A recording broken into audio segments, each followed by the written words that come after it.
Hi, how are you? My name is Cherry V and I love stories. My channel is new, and I hope you like it. If you do, please hit thumbs up and click the subscribe button. Now on with the hullabaloos inside my head in time of pandemic.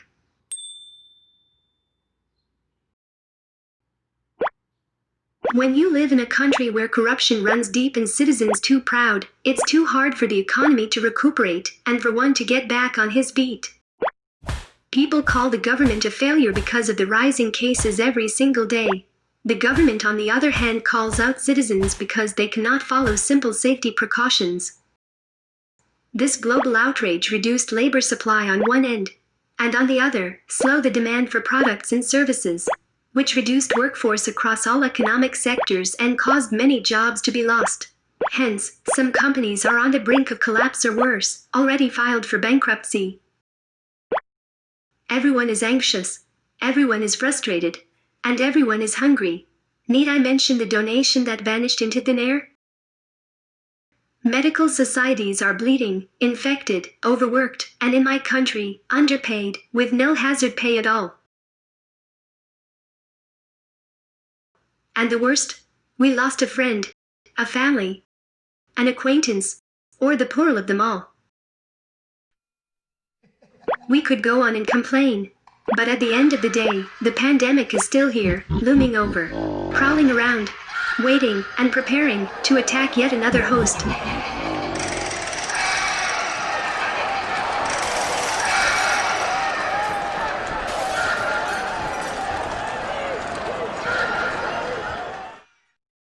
Like you, my plans and dreams are also put on hold. My company retrenched and I am of the unfortunate ones. I needed to stay at home, but my bills are continuously piling up. Fear paralyzes me at night when I think about the fact that anyone and everyone can catch the virus. As a matter of fact, I knew someone who succumbed to COVID a month ago. And to be honest, my heart grieves for the little girl he left behind. Because after losing her dad, especially at a young age, life will never be the same.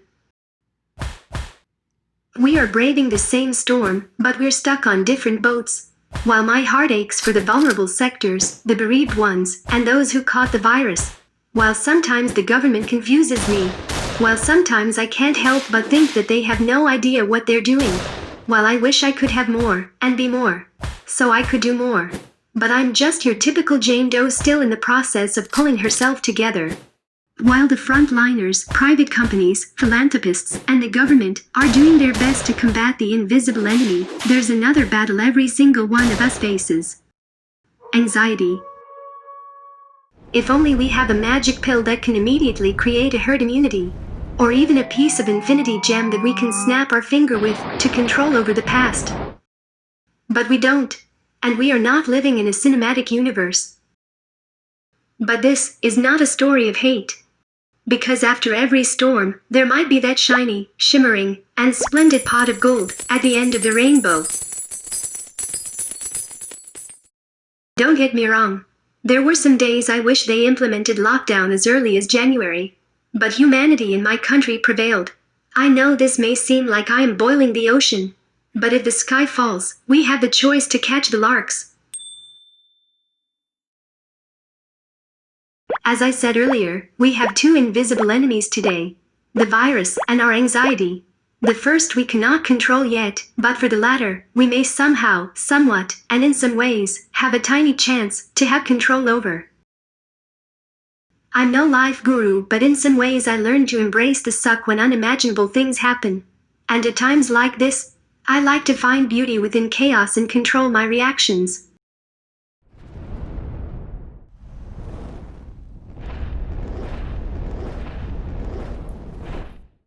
While we need to be informed, we should also learn to take breaks from watching, reading, or listening to news stories, including those on social media.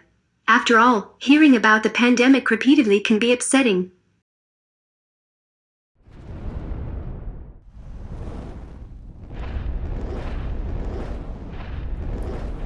Personally, I am a couch potato. I like to stay in bed the entire day. But since this pandemic, I learned to eat healthy, well-balanced meals, exercise regularly, and get plenty of sleep. Because I was afraid my immune system might not be able to help me when worst comes to worst.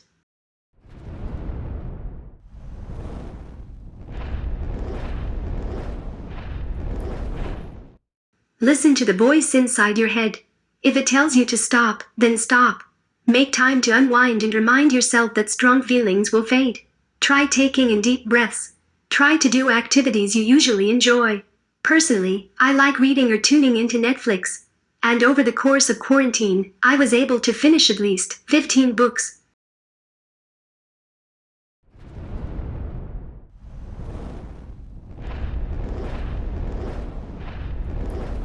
Lastly, connect with others. Share your concerns and how you are feeling with a friend or family member. Maintain healthy relationships and build a strong support system. Or if you have stories of faith, stories of hope, stories of love, and stories worth sharing, please send it to lessthanthreecherryv@gmail.com. Who knows? Your story is someone else's missing piece to conquer the world. Let the Goliaths handle the crises while we Davids deal with our mental well-being. As for the shiny, shimmering, and splendid pot of gold I mentioned earlier, I believe the answer is subjective. It could be the literal treasure in a coffer after this outbreak. A new job. A booming business. A budding romance. A baby. Or a wedding to seal the deal. But for me, if I survive this pandemic, my second life is my pot of gold. I know things are presently hard. But remember how David had faith, had hope, and overcame what seemed impossible. This too shall pass.